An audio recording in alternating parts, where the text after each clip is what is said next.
80 kilometers east of the town of Pokhara in Nepal. Now, the epicenter of the quake was about halfway between Pokhara and the capital, Kathmandu, and these are the first pictures we are getting through from there. Reports of buildings collapsed. You see them there as well. People sifting through the rubble as quickly as possible, fearing people would be trapped underneath that. Tremors felt as far away as New Delhi in India and the capital of Bangladesh as well, Dhaka. So these, as I say, the very first pictures we've gotten through. Huge levels of devastation. A number of temples, it seems, have been destroyed as well in this earthquake, which was initially 7.5, then the US Geological Service upgraded it to 7.9. Okay, let's start with Sabina Shrestha. She's on the line from Kathmandu, where we're seeing these pictures. Sabina, tell us about what happened or how you felt the earthquake.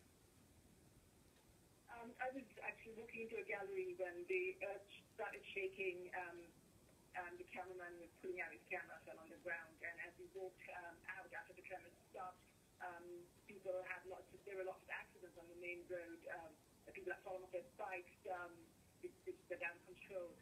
Coming back into the city, into the main city, in the old city, saw the roads cracked, people huddled in small squares. They were all scared, a lot of people crying.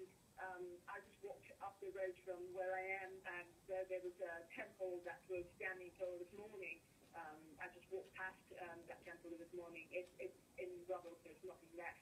And two people got pulled out of there. They're alive. But we've been hearing lots of reports of a lot of people being taken to the hospital. People are saying bodies being taken to the hospital, but we cannot qualify that. Okay. Is this the type of thing Nepal is prepared for, is what I'm trying to say? I mean, I'm looking at a lot of these pictures and you're seeing things which look like they've just fallen over. Is Nepal a place which gets this a lot? Are they experienced in dealing with earthquakes?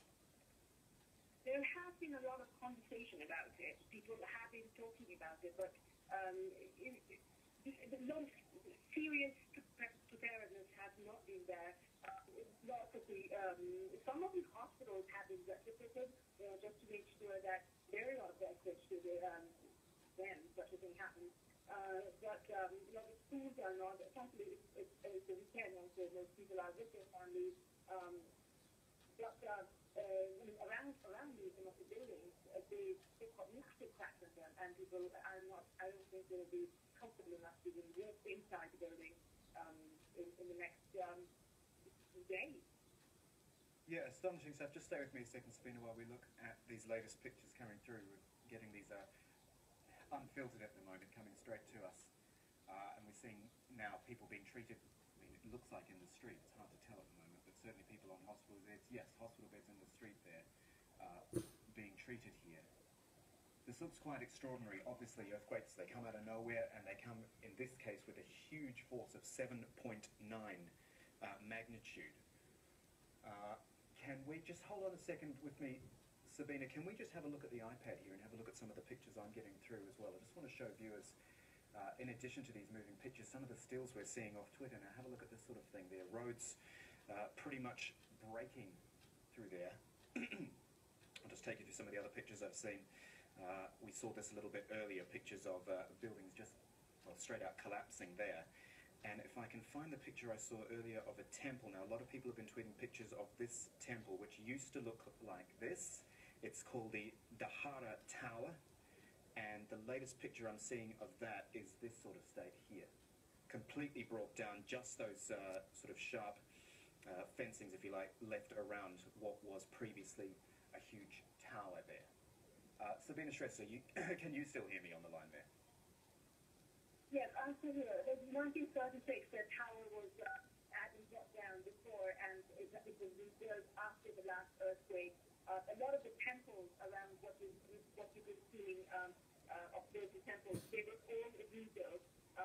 In my square, which is built quite recently, there are massive cracks.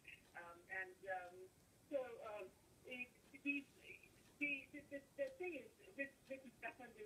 Every 100 years there has been a massive earthquake that has flattened the city, and Kathmandu should have been prepared for it, but not as much as they are. They're not prepared. Yeah, okay. Sabina, thanks. We'll talk to you again later and get an update from you in Kathmandu. I do want to go around the region, though, because this is a big quake which has been felt elsewhere. Dhaka, the Bangladeshi capital, Maharsatar on the line there. What did you feel there? Hi. Well, we were actually about to start filming for a story that we're doing when my cameraman he started feeling. He thought he was having a dizzy spell because he started seeing that everything was kind of shaking, and he tried to fix his posture, and he was worried that he was getting sick, and he was about to turn to me and say, "Can we sit down for a bit and stop working because I think I might be coming ill?" And that's when all our phones started ringing, and people were just calling each other because they were worried. Because there are occasionally tremors in the capital, but nothing so sustained and so strong. How long did you feel it for, approximately? About 20 seconds where we were, perhaps 30, but in some places reporting about over a minute as well. It seems unconscious in Dhaka, which is about 740 kilometers away from the epicenter, but even all the way as far down south as Chittagong, which is another 250 kilometers away, so close to 1,000 kilometers away. Quite extraordinary. Maharsatar's on the line there from Dhaka, telling us about what he felt. But actually, Maha, while I've got you, tell me, again, this is what I sort of asked Sabina as well, just to give our viewers an idea of how often you get earthquakes, perhaps not of this magnitude, but how often you're feeling tremors and the like in this part of the world. Every few months there are tremors that are felt, and usually very, very lightly, a little bit of shaking, traveling and so on. But there is a constant worry about what could happen because Dhaka does lie very close to a fault line, the Mozipur fault line, and there is a huge amount of anxiety over what could happen to the city if there is ever actually a significantly powerful earthquake which has an epicenter close nearby. So far, the epicenters have usually been in India or in Nepal or in China, as has been the case with this one. But there's a great